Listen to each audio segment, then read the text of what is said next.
Apresentação: Tiago Varela. Eleições 2024 na Rádio Brasil. Ética e cidadania no voto. Agora na Rádio Brasil, entrevista.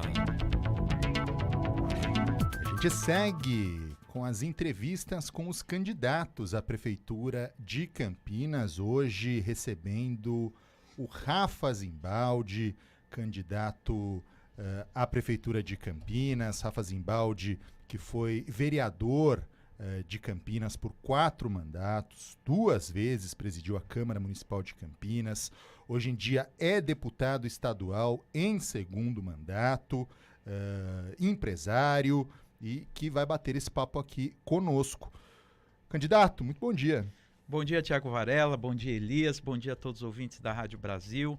É um prazer novamente estar aqui, parabenizar a Rádio Brasil, a Arquidiocese, por esse momento democrático tão importante, trazendo aqui aos candidatos a propor, a fazer as suas propostas. A gente sabe que 20 minutos não é o tempo suficiente para a gente falar todos os assuntos, mas a gente sabe o quanto é importante ter esse espaço, né, levando a população. Já aproveitando, convidando os nossos ouvintes a nos seguir nas redes sociais, @Rafa Zimbaldi, para conhecer um pouco mais a proposta. E obrigado pela oportunidade, Varela.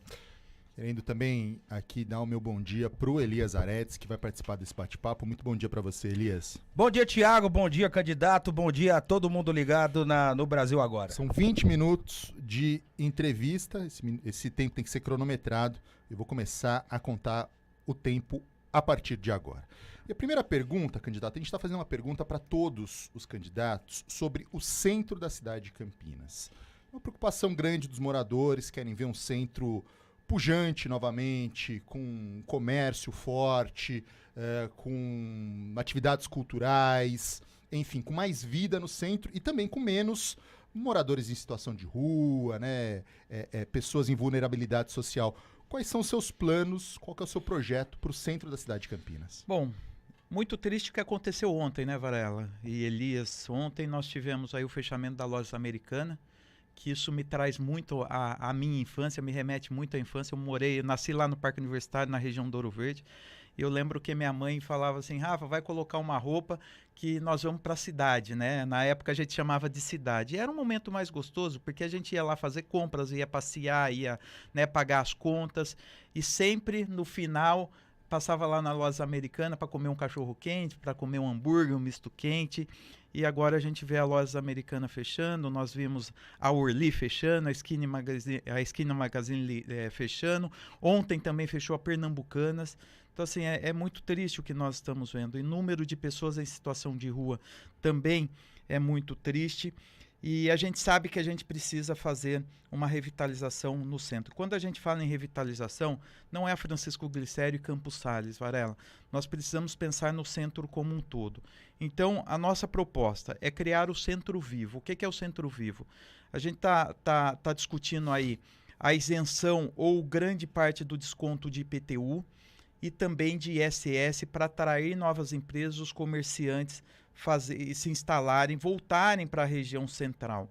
Garantir a segurança para que a população volte, né, a frequentar a região central. Então, o Centro Vivo é a união do incentivo fiscal para que as pessoas voltem a morar e também a se instalarem nos seus comércios no centro da cidade. Junto disso, a gente vai implantar o projeto Nova Vida. O que é o Nova Vida? É fazer a união da Secretaria de Assistência Social, Trabalho e Renda, Educação, junto com as entidades civis e religiosas e as comunidades terapêuticas, para que a gente possa fazer o resgate dessas pessoas em situação de rua. A gente vê o atual governo, o atual prefeito, fazendo o tal do Operação Retorno. Ele dizendo que as pessoas, 70% das pessoas que estão em situação de rua não são de Campinas. Mas lógico que não. 70% da nossa população de Campinas não são de Campinas. Nasceram em outras cidades, nasceram em outro estado e vieram para Campinas para viver com as suas famílias. E a gente sabe que se houve uma falha de outros municípios deixando essas pessoas em situação de rua, em situação vulnerável aqui na cidade, é porque não houve fiscalização.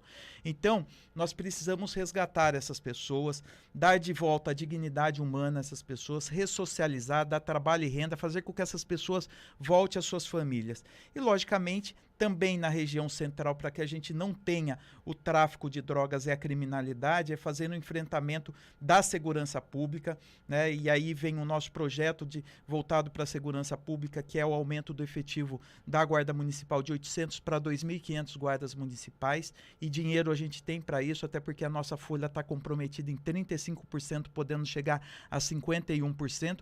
Então a gente precisa fazer com que o centro da cidade volte a ser um espaço cultural, um espaço gastronômico, um espaço de lazer. Veja o centro de convivência. Nós estamos há 12 anos com o centro de convivência fechado e até hoje não terminou aquela obra. O símbolo, né, da cultura da cidade de Campinas, terra de Carlos Gomes, a gente com o centro de convivência. Então, a gente precisa fazer um enfrentamento, um choque de gestão para resolver todos esses problemas e fazer com que o centro seja revitalizado de verdade. Elias.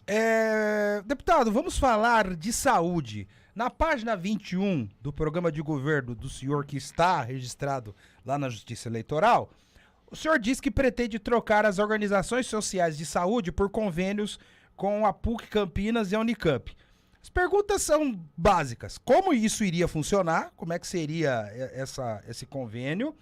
E se, com esse gesto, o senhor não está transmitindo uma mensagem, ou se o senhor mesmo considera que o Estado não tem condições de arcar com todas as obrigações constitucionais na área de saúde? Não, na verdade, o que acontece, Elias, hoje a Prefeitura ela contrata organizações sociais. Vou te dar um exemplo que foi simbólico para Campinas, a OS Vitale, no Hospital Ouro Verde, que foi responsável pelo desvio de 48 milhões de reais apontado pelo próprio Ministério Público. Então, essas organizações sociais, muitas vezes, não conhecem a realidade da cidade. E o que tem acontecido hoje com a Sejan, com a tal da Cisne, se eu não me engano, né, são empresas que elas não têm um compromisso com a cidade e vêm para a cidade, muitas vezes não pagam os funcionários, não pagam os enfermeiros, os técnicos. Então, a gente está enfrentando um grande problema. O que nós precisamos? Primeiro, fortalecer o serviço público, valorizar os nossos servidores públicos. Segundo, buscar aquilo que nós temos de melhor na cidade. A Unicamp é uma grande referência. O Hospital Regional de Sumaré, hoje é administrado pela Unicamp, foi eleito o melhor hospital público do país. O Hospital Regional de Piracicaba é administrado pela Unicamp. 7 melhores exames do estado de São Paulo, 7 melhores ambulatórios médicos de especialidades é administrado pela Unicamp. A PUC é uma outra referência, vocês conhecem a PUC tanto quanto eu e sabem que ela pode ajudar muito. Então, ao invés de entregar para as organizações sociais, vamos trazer aquilo que entende. Quem conhece a saúde de Campinas, a Unicamp, a PUC, o próprio Boldrini, a doutora Vera Raposo, a doutora Silvia Brandalize, a Sobrapar, um dos únicos hospitais no mundo que faz cirurgia crâniofacial, é trazer aquilo que nós temos de melhor.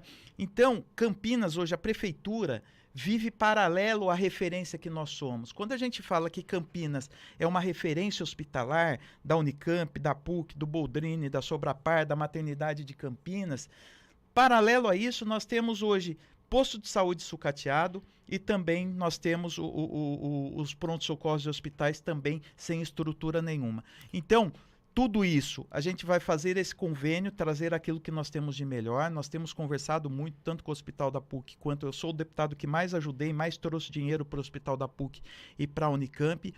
E eu tenho certeza que com isso nós vamos resolver grande parte do problema de saúde de Campinas. E aí nós vamos trazer o poupa-tempo da saúde.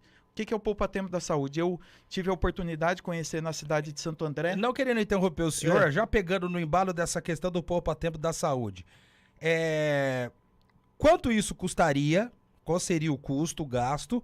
E se Porque o senhor já propôs que o poupa-tempo da saúde deveria ser onde é o Palácio da Justiça. Deveria não. Nós vamos ganhar a eleição e vai ser no, Então, no Palácio da mas Justiça. aí tem um problema prático, porque já existe um acordo para lá ser ocupada a Câmara de Vereadores. Não. Como é que o senhor vai destrinchar Não. essa questão aí? Não existe acordo, tá, Elias? Não existe nenhum acordo. O que houve foi o atual prefeito pedindo ao governador para que lá seja a Câmara Municipal. E eu já solicitei ao governador, aliás, antes da solicitação dele, já tem uma solicitação minha lá para a instalação do poupa-tempo da saúde.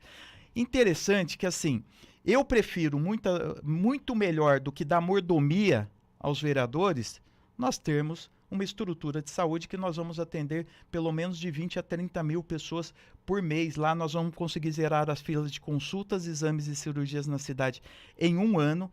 E nós temos também, o Elias, a Câmara Municipal, o atual prefeito que quer agora mudar, quando ele foi presidente da Câmara, ele usou 11 milhões de reais. Ele ajudou a aprovar a compra da Câmara Municipal, onde ela é hoje, lá na Avenida da Saudade, compraram lá da CPFL. E aí, depois ele, como presidente da Câmara que foi, gastou 11 milhões de reais para fazer os gabinetes lá. E agora, ele vem falar que ele quer mudar a Câmara de local. A revitalização da área central e a saúde da população tem muito mais prioridade do que uma Câmara Municipal. Então, o poupa-tempo da saúde é uma estrutura que nós vamos ter lá com mais de 35 especialidades, 150 médicos por dia. Nós vamos trazer a Unicamp, nós estamos fazendo um projeto para custear isso. Dinheiro nós temos para isso, nós temos um orçamento de 2 bilhões e 100 milhões de reais. O segundo maior orçamento da cidade de Campinas, o maior orçamento da cidade de Campinas é para a saúde, do total de 9 bilhões e 340 milhões de reais. Então, nós precisamos fazer com que a saúde seja dado esse atendimento necessário à nossa população, que está aguardando muito tempo, muitas vezes mais de 10 anos na fila de uma cirurgia. Só para eu entender, a construção, então, seria da prefeitura e a administração seria, por exemplo, por parte da Unicamp, contratação de médicos. Isso, nós podemos trabalhar com esse convênio junto com a Unicamp e com a própria PUC, né? Lógico que tudo isso a gente vai discutir, mas a construção não vai nem ter. O que precisa é adequação do prédio, né? Adequação do prédio. E aí nós vamos movimentar o centro de verdade. Porque hoje você pega uma Câmara Municipal, hoje ela gira em torno dos 500 trabalhadores no total, entre assessores, vereadores e população de maneira geral, né? Nas sessões, vocês são testemunha disso, que não tem uma frequência de pessoas, enquanto o poupa-tempo da saúde vai atender de 20 a 30 mil pessoas por mês. Isso sim é levar um movimento para o centro da cidade. Não podemos se dar ao luxo, né? Enquanto as pessoas estão morrendo literalmente na fila, aguardando um atendimento, o prefeito querer colocar a Câmara de Vereadores, dar mordomia literalmente para os vereadores. Mas ao mesmo tempo que o senhor promete essa questão do poupa-tempo da saúde, do convênio da Unicamp, o senhor propôs também no seu programa de governo a implantação de um serviço de telemedicina e de utilização da inteligência artificial. Eu queria saber qual a diferença do projeto que o senhor tem de telemedicina e de inteligência artificial para o projeto que está em vigor na Prefeitura Municipal de Campinas. Esse projeto, na verdade, não é telemedicina de verdade, né? É um robozinho do WhatsApp, né? Que na verdade, não funciona como deveria funcionar. E segundo, Elias, telemedicina de verdade é um ponto após o atendimento médico pessoal. Porque não adianta você colocar a telemedicina como atendimento principal, né? Porque hoje o que está acontecendo, você chega lá no posto de saúde, a enfermeira vê você e fala, então você vai passar aqui pela consulta. Isso não funciona. Eu estou com problema no coração, estou com dor no peito aqui. Coloca o celular no peito aqui para ver se está... Isso não é, né? Então, a telemedicina, ela serve para o momento posterior ao atendimento. Por exemplo, o resultado de um exame, né? A inteligência artificial, junto com a telemedicina, você subir o exame do paciente, você integrar o prontuário eletrônico. Não sei se você sabe, hoje nós temos 2 saúde em Campinas. Hoje, o prontuário eletrônico do posto de saúde, do postinho de saúde, não funciona para o pronto-socorro.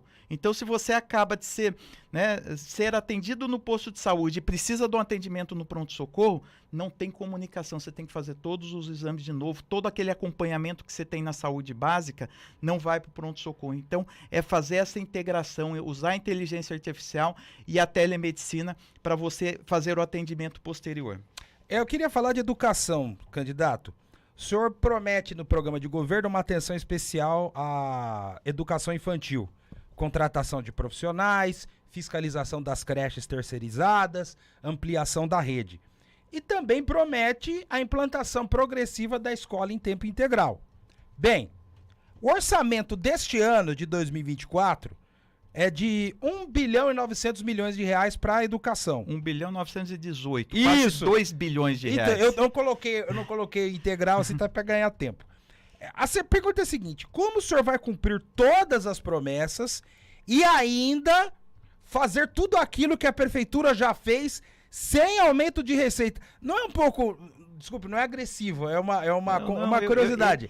Não é um pouco fora de realidade essas propostas? Não é, porque eu vou dizer para você, Elias, e seria muito importante a imprensa entrar nessa situação e olhar com calma. Você já viu quantos prédios a Secretaria de Educação comprou nesses últimos anos e estão sem uso até hoje? Vou te dar um exemplo. O prédio ali do antigo Correio Popular, ali na região central, foi pago 11 milhões de reais e está sem uso. O antigo Hotel Opala foi comprado e está sem uso. O Ateneu foi comprado e agora colocaram lá um pedaço da Secretaria de Educação e que lá poderia ser uma escola bilíngue, por exemplo. Então, se gasta ao final do ano, essa administração aqui se gasta ao final do ano em torno de 200, 300 milhões de reais com kits que muitas vezes não são nem usados pelos professores. Então, nós temos dinheiro para isso. Aliás, é o maior orçamento do estado de São Paulo para a educação. Nós temos 2 bilhões de reais para 60 mil alunos. Nós temos hoje uma rede municipal muito pequena e um orçamento muito grande que pode ser utilizado. Então, quando a gente fala valorização dos professores, que ao invés de comprar material didático, que muitas vezes não serve para nada, gibizinho, que os professores não usam, tablet, que muitas vezes os alunos não têm nem condição de usar, nós precisamos fazer a estruturação, né? Então, o que é a estruturação? Primeira, a rede de creche. Hoje, muitas delas funcionam apenas 4 horas por dia. E eu te pergunto, que mãe que trabalha 4 horas por dia? Pré-escola, 4 horas por dia. Então, nós vamos ampliar, colocar tudo em período integral e também, por região, nós vamos ter as creches funcionando até as 23 horas, porque tem mãe que trabalha durante a noite num shopping center, num restaurante, num supermercado e também aos finais de semana. Lógico que isso não serão todas, mas sim por regiões. E aí nós vamos implantar a escola do futuro. Hoje, infelizmente, 55% das nossas crianças apontado pelo Ministério da Educação, 55% das nossas crianças não estão alfabetizadas até o 2º ano. Nós tivemos a pior nota do IDEB dos últimos anos, desde 2013 até agora. Então, nós vamos implantar a escola do futuro. O que é a escola do futuro? É a integração da educação, mudando o sistema pedagógico, ouvindo os nossos professores, valorizando os profissionais da educação. Paralelo a isso, trazendo um trabalho que eu já realizo há muitos anos, há mais de 22 anos, que é o Jovens do Futuro, que no contraturno escolar o aluno vai ter tecnologia, informática, robótica, arte, cultura, lazer, fazer com que as crianças tenham realmente o aprendizado. Nós precisamos fazer com que a referência da PUC e da Unicamp seja também da prefeitura. Hoje um aluno de escola pública, ele não consegue disputar uma vaga na Unicamp, por exemplo, ou na USP, por conta do ensino muito ruim na cidade. Então nós precisamos fazer com que esse dinheiro seja revertido em prol dos nossos alunos e dos profissionais da educação, ao invés de ficar comprando no final de ano, um monte de kit, ou muitas vezes gastando com prédio que não estão sendo usados até hoje. Está chegando no fim da entrevista, ainda temos 3 minutos, vou pedir para o senhor responder de maneira sucinta. Questão do transporte. A gente tem um nó hoje na licitação do transporte público de Campinas, o senhor fala que vai resolver essa questão e ainda fala que vai implantar a tarifa zero aos domingos. Sim. Como resolver esse nó da licitação e como implantar a tarifa zero aos domingos sem que isso acarrete em problemas durante a semana, como a gente está vendo lá na capital paulista? Primeiro o seguinte, Varela, nós precisamos aumentar, hoje nós temos 1.000 carros, 1.000 ônibus andando na cidade, nós precisamos aumentar de 1.000 para 1.500 ônibus. Nós precisamos fazer uma licitação básica. Não adianta você exigir do concessionário 300 ônibus que custa 3 milhões de reais, ônibus elétrico. Então, hoje não é a realidade que nós precisamos. Ao invés de gastar 3 bilhões de reais, lógico que nenhum concessionário, e atual governo fez exatamente para dar vazio mesmo a licitação, né? Tá muito claro isso. Então, nós vamos abrir uma licitação exigindo 1.500 ônibus. Nós vamos colocar ônibus com no máximo 3 anos de uso, com ar-condicionado e câmera de segurança. Nós precisamos disso. Nós temos hoje um orçamento dentro do transporte público de 700 milhões de reais que é repassado às empresas de transporte público. Nós temos 400 mil passageiros diariamente e mais 176 milhões de reais de subsídio da prefeitura. Então, nós temos hoje condições de ter um sistema de transporte público bom, diminuir a tarifa. Nós estamos tecnicamente, eu tenho estudado muito isso tecnicamente, com 700 milhões de reais dá para você fazer mais e você fazer mais com preço menor. E a tarifa aos domingos, isso já foi, na época de Jacob Ittar, quando Jacob foi prefeito aqui em Campinas, já existia. Então, final de semana, a gente sabe, no sábado, a gente sabe que não é, no domingo, perdão, a gente sabe que o transporte público ele não é tão utilizado. Então, você precisa colocar os carros, porque a gente já está gastando, porque o transporte público já está na rua. O transporte público já está gastando o combustível. Então, esse impacto ele é muito pequeno. E com 700 milhões de reais dá para fazer muito. Entendeu? Então, vamos mudar o transporte público da cidade. E detalhe, terminar o BRT, né, que o BRT até hoje virou um elefante branco, 1 bilhão de reais que foi gasto e até hoje não foi entregue. Então, nós vamos terminar o BRT, colocar o BRT definitivamente para funcionar, renovar o transporte público da cidade e também aí já começar imediatamente junto com o governo do estado e com o governo federal, já tratei isso na MTU, na Secretaria de Transporte, a gente começar a estudar já um modal de transporte público diferente. Obrigado, candidato. Nosso tempo infelizmente se esgotou, os 20 minutos. Quero agradecer a sua presença aqui no Estúdio da Brasil. Eu que agradeço você, Varela, agradeço o Elias, todos os ouvintes da Rádio Brasil. Dizer que nós estamos aqui trazendo a mudança de verdade. O nosso plano de governo, ele foi construído junto com a população há mais de um ano. Nós estamos construindo junto com a população, passei por todos os bairros da cidade, então pedir aqui o voto de confiança de você que está nos ouvindo aqui, o nosso número é o 23, estou aqui junto com a Raquel Rimoli, que é a nossa vice-prefeita, bombeiro militar, tem uma história de vida pela inclusão, que trabalha com pessoas cegas, surdas e também com autistas, tem um trabalho muito grande no bombeiro militar e também nós queremos aqui cuidar de você que está nos ouvindo, cuidar da cidade de Campinas, porque nós amamos a cidade de Campinas e fazer com que o momento da cidade seja outro a partir de 2025. Então, pedir aqui o voto de cada um, número 23, e também pedir as orações de todos os nossos ouvintes para que Deus nos conduza, nos dê direcionamento e discernimento. Um bom dia a todos. Obrigado também, Elias, por participar mais uma vez. Até amanhã. Agora são 11 horas mais 41 minutos.